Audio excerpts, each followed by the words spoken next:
Hello guys, and glad to have you on board again today. I sent you a notification saying that I wasn't planning to record an intraday session today, but we're actually going to do it, but not in a intraday forecast, obviously ECB today, so that would be totally stupid to just talk for nothing or make forecast out of something that is going to be totally not depending on technicals, but whatever is going to be said by Christine Lagarde. So today is all about the verb, all about the grammar, all about the questions that are going to be asked to her and how she's going to answer them. So it's really a complex topic, actually. God knows what's going to come out of this, and certainly don't I know. But the thing is, instead, we're going to take this time to advance into the educational content. So yesterday we've recorded something about the third range boundary. I assume that you've looked at the videos so far. So today we're going to push this thing one step further. Obviously later today I'm going to record TL number 6, talking about risk management, but this one is going to be more of an live analysis of those things in real market conditions, so you can actually just not see things that already happened, but things that are actually happening right now in which I don't know what the fuck is going to come out of, which is actually the matter of trading, because some people would just say analyzing the past is bullshit. So let's put these things I teach you in real-time perspective. So obviously if you look at that video right now, no one knows what the fuck is going to come out of it. If you're looking at that video in the future, then you might say, all right, he didn't knew, but eventually he figured it out some way. That's anyway how risk management works. We need to understand that we don't forecast the future. We never do. We actually don't know shit about that. Remember the chaos theory? I don't know the future. No one knows it. But risk management is just a belief. It's no more than that. Risk management only works in the markets. It's really a belief. It works because people believe in it. And as we're all agreed upon this rule, it actually gets to be automatically realizing it. So it's just all about it. As we all trying to figure out what the fuck is going on. And as we don't know and have absolutely no way to know, we're all created this thing that is risk managing. We don't know, so we're going to take risks, and in order to manage these risks through time, we're risk manage. So risk management just exists because of chaos theory in its purest application into markets. No one knows, but we're all trying to figure out. So we figured out a way to trying to figure out. So that's what the thing is all about. Yeah, it might sound real stupid to someone not familiar with the market, but believe me, that's really what's at play. So anyway, back into the game in here. So ECB, indecision, whatever, might ringing some bells. When indecision is at there, I told you the third range boundary is definitely all about indecision as its highest level. So let's put it into perspective. I suggest we jump right into some charts. There's no context analysis to make today, ECB or whatever, you know the thing. So it's going to be random, but we're going to try figuring out what the most probable randomness is out in the corner. So let's try figuring out with a chart. Okay, so in a risk management perspective, and always staying in here with the easiest things I teach you first, the third range boundary. I'm not even going into much complicated stuff out there. I'm really scratching the surface using the simple stuff I teach you, so you can easily see that just a simple pattern, the third range boundary, can give you such a shit ton of information, even in the most indecisive places of the market, which we currently do deal with right now. So we're trying to figure in this one out. What you have on the chart right now is the German DAX, of course, the most appropriate asset ahead of ECB to look at. And I just basically highlighted all the third range boundaries. Okay, all the H1 time frame, the one we're having in here, that basically correlates to whatever type of volatility we expect out of an ECB meeting.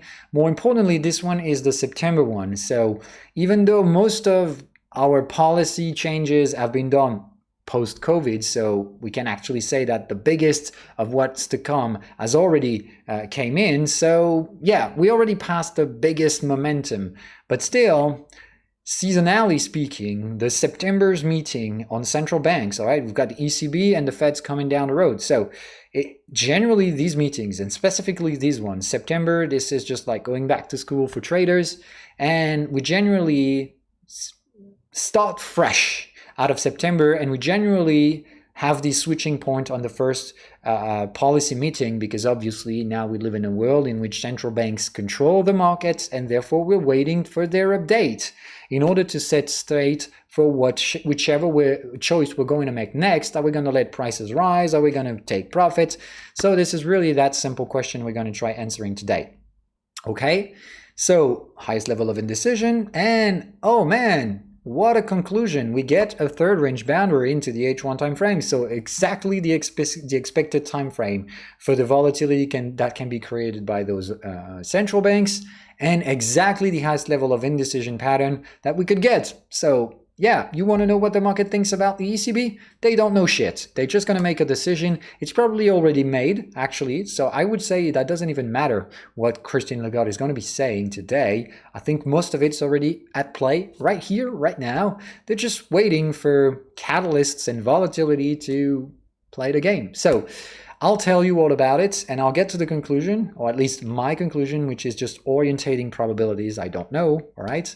But I'll try to highlight that thing. And I've been using the third range boundary to do this stuff because they're the only appropriate structure out there. But what matters, and what I taught you into yesterday prospective, is that besides the structure itself, what actually matters with the third range boundary is how prices react to them later on. So sometimes we trade that, we do get sustainable risk management toward this, sometimes we doesn't, and what matters is anyway what happens later on and how market reacts. And actually, even though it has been a hell of a pain in the ass recently in the US dealing with the third range boundary, simply because this market has gone totally nuts in the US, but elsewhere it's actually freakingly great.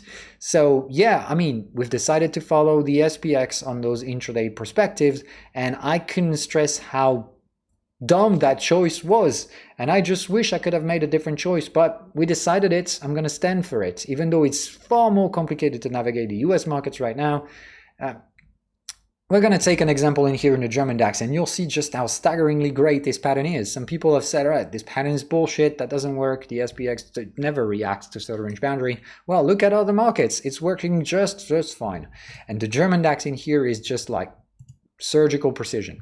Okay, so third range boundaries in here are all of them. First one in here, okay, uptrend, higher high, reversing context, pullbacking, just perfect one, okay? Same thing goes in here, trend, reverse, context, pullback, perfect.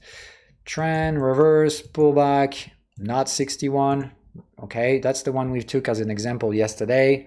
Third range boundary, perfect, okay? And now today, new high, reverse, pullback, third range boundary, who knows? We'll see what the future is all about, okay? So there's this one. You might be wondering, what the fuck has he done? I mean, yes, there is a trend eventually. Yeah, I see moving averages, whatever. It looks like a trend. Where's the fucking pullback? How do you put this thing in motion? So first of all, it is on the lower time frame. So it's always a matter of time frame in here. But anyway, this is one of the cases we haven't been highlighting yesterday in which the indicator is going late, okay?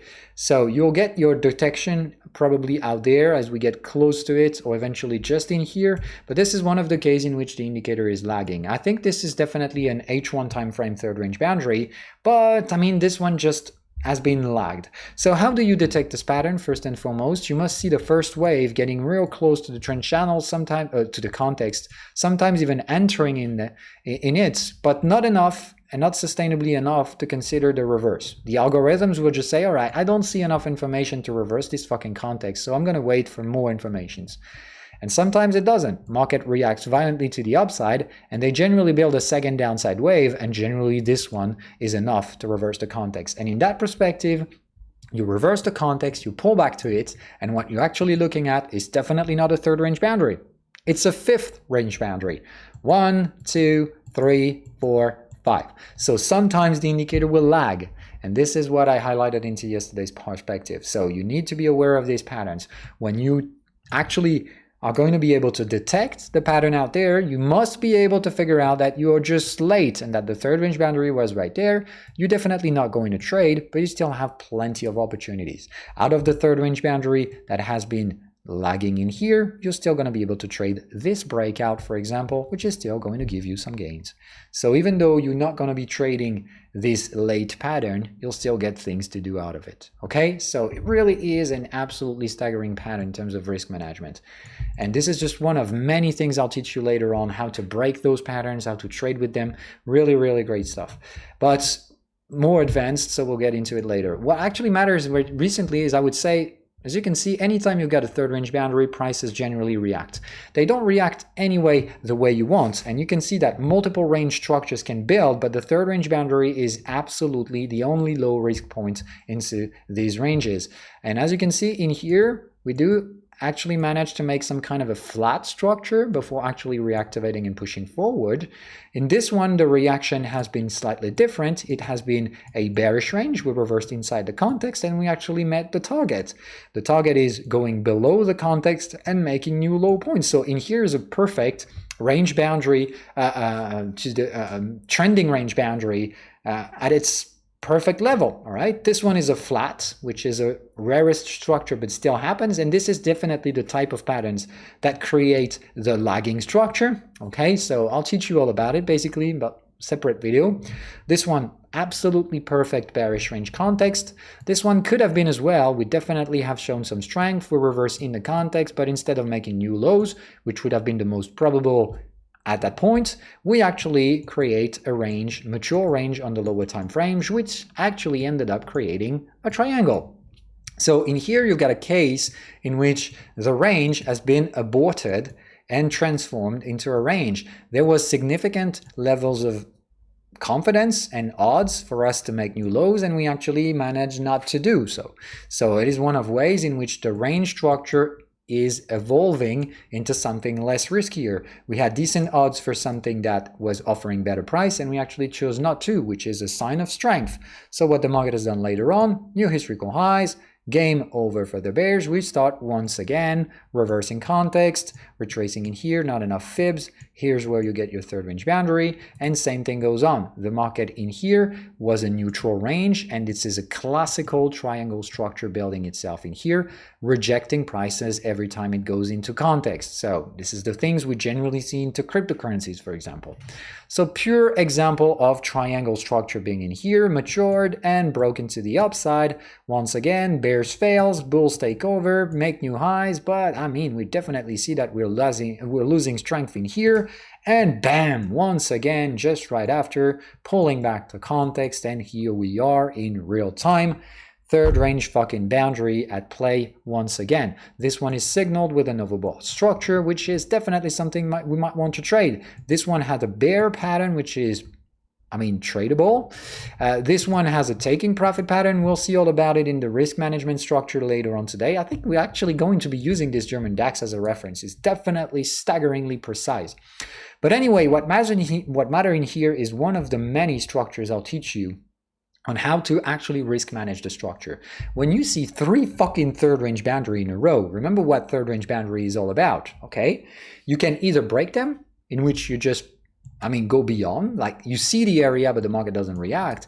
But when the market reacts and mature the range, then that means something has happened.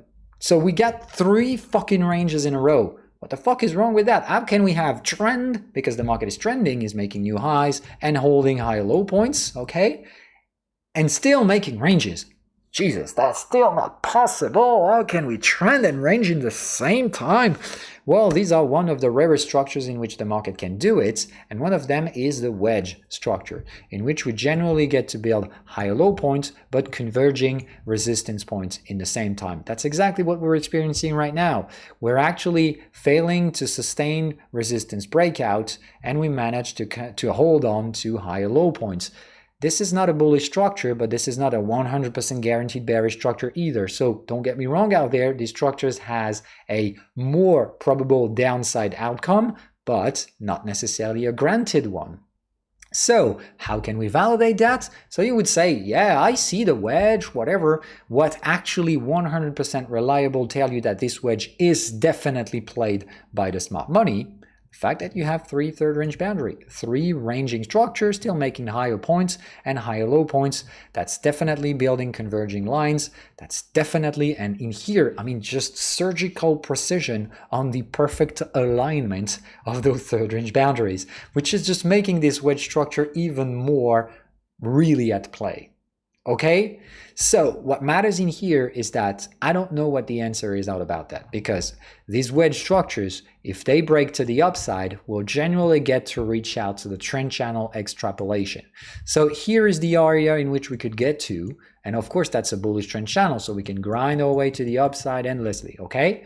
But that would lead us to probably a 14K plus target, so closing the COVID gap and making new historical highs on the German DAX down the road. This is one of the possibilities, but in order to do that, we need to just flush out this pattern, okay? We need to just go through it to break, and then break the wedge structure. Possible, of course, not granted, and statistically speaking, these structures tend to break to the downside. They're not the end of the world, they're just exhaustion pattern in which the market is just holding to their gains. They're very healthy and actually very bullish patterns later on. They just require a consolidation, okay? Normally these structures terminates a higher degree trend, which means I think we're going to range for 4-hour charts later on if we trigger this pattern. So yeah, this is one of many patterns. The other day I told you about the third range boundary flat consolidation area, looking at this area that could be triggering a much more bearish pattern. Actually, it's not. It failed to trigger. The area responded, but didn't validate. Remember what we said into the previous podcast. So we broke the speculative area, but today is just one another. It's just the, once again, third range boundary. It's perfectly aligned. It's definitely showing the wedge pattern as being totally legitimate. That means the smart money saw that. And if you remember what happens with the third range boundary, well, this is the highest level of indecision for the smart money. Okay, what that actually matters, I'm going to try turning this into actual words and actions. When the smart money trader is in the market, in a trend, they all look for trend, okay? We all make money with trends. Ranges are the way we risk manage in between multiple time frame trends, okay? So trend, okay? In here, do you think the smart money is short selling? No, they're not. I mean, smart money manager doesn't short sell. The only thing it does in here, or either it short sells, that's one of the possibilities, but most generally we're just using cover trades. We're using derivative contracts because we're in a derivative bubble with very, very cheap interest rates. So in that perspective, what does a smart money manager does? It uses the advantages, all right? It's absolutely cost-free to borrow money, and derivative contracts are pricing not that high, so they have very low commissions, and we can borrow as much money as we want. So why the fuck would we short sell? We just take a derivative contract. It's much cheaper option, much more convenient. So what does a smart money manager does out there? Taking a put, or anything like some uses ETFs, but I would say it's more about retail traders using ETFs.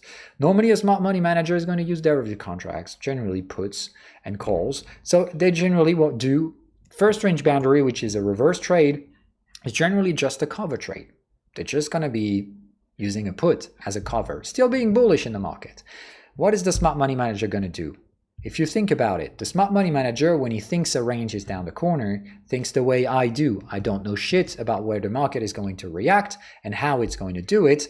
I'm just going to limit my risk taking. So I'm going to take cover positions, which means if the market keeps going up, well, I'm not making money, but I'm not losing it either. Because the bullish position makes gains, the cover trades, the derivative contracts lose value, and one compensate the other. I'm just out of the market into an indecisive area, okay? When the reverse validates, generally they take a little bit of short cover positions trying to make money out of the markets if they're speculative, or otherwise they just wait. What matters for smart money manager is this exactly what I told you the other day. This is where the smart money manager will act appropriately on the stock itself or the indices or whatever asset they might be trading. This is where they either partial profit take, get the fuck out, or even sometimes even reverse the exposition to the portfolio. But in order to get there and in order to make that decision, we're going to seek informations. Where does those information come from? the way we get from first to second range boundary. So the first one, we reduce the risk, we cover the portfolio.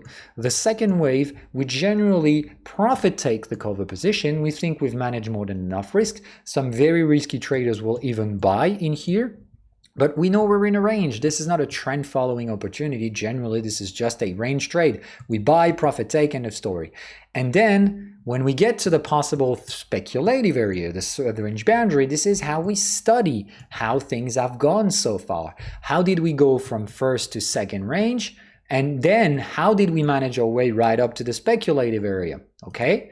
And in these cases, what a smart money manager will say, oh man, that has looked quite trendy. We've retraced to some areas, but we still hold it on to the support. So I'm going to ask for at least 76% retracement, okay, or 61. They're going to say something like that. It's definitely what this is all about.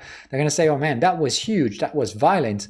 I'm fine. Hopefully and thankfully I covered my position back then. I took a nice gain, but I mean, not the end of the world. We're still making severely higher points, high low points and high points. So I mean, not the end of the world. I'm just going to risk manage my way into waiting for more informations. Though I'm going to be waiting for the next wave to come. All right, 2 sets of waves. We've retraced. It isn't that bullish. We're into, they don't look at my context, but they have this similar types of tools.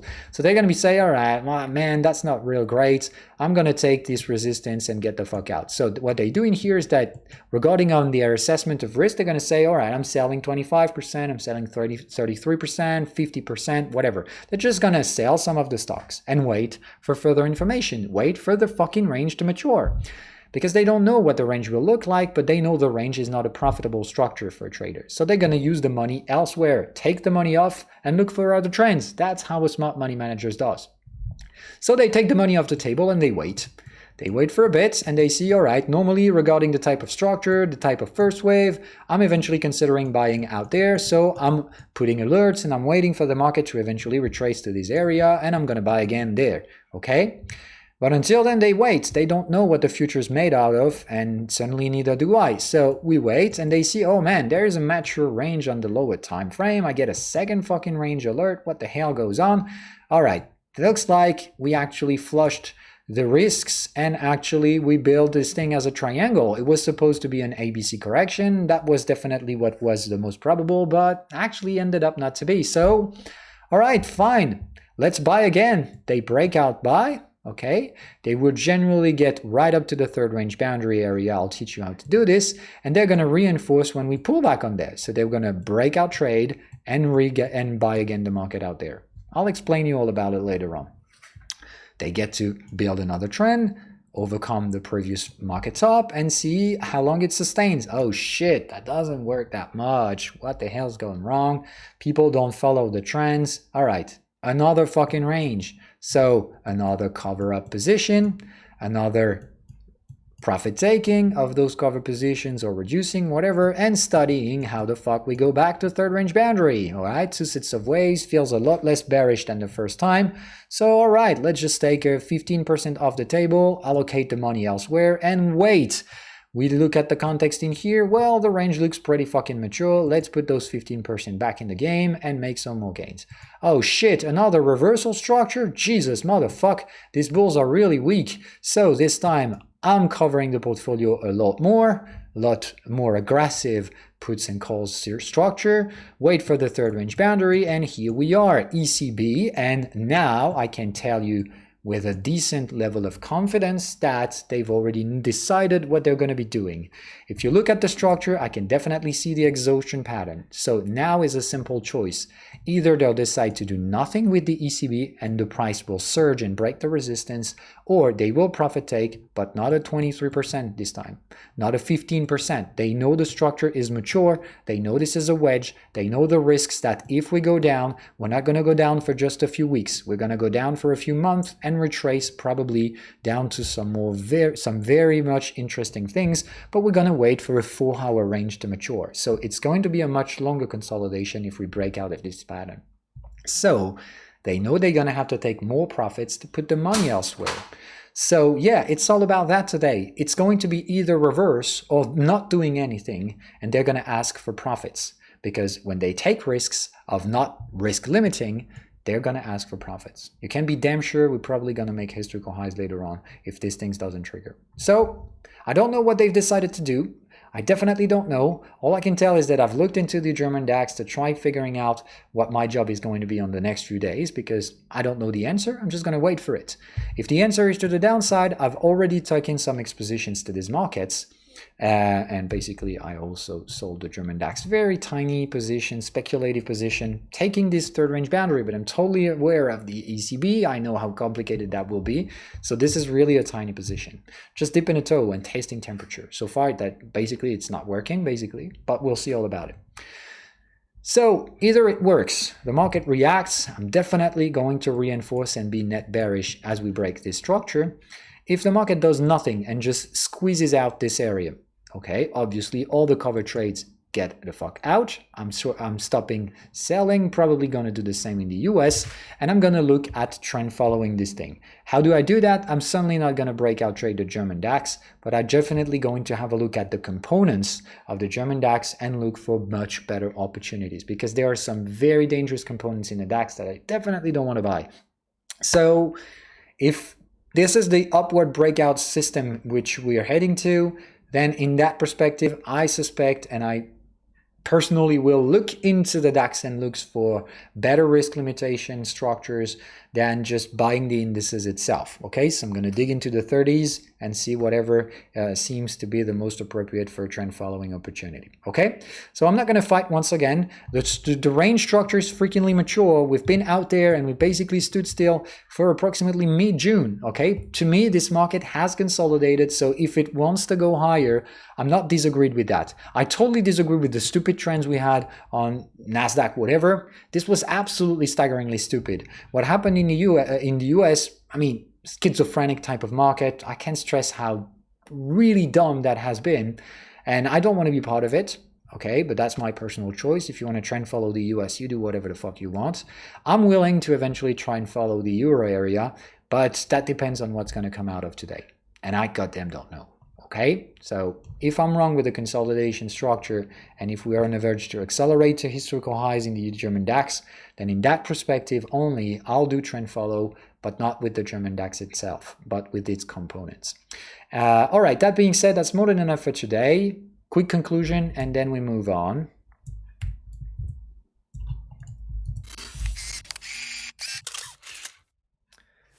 All right, what mattered in here is not necessarily the conclusion, even though I try to play the game of forecasting. I mean, let's be honest, it's totally a 50-50 game. And more importantly, what I try to say in here is that the decision's probably already made into the market makers. They probably already know what they're going to be doing. They're just waiting for sufficient volatility to express this thing. So all of us, the rest of the not market makers, we're probably just trying to see whatever happens to follow what they've decided to do. So we don't yet know what the fuck is at play. We'll probably know within the next 24 hours.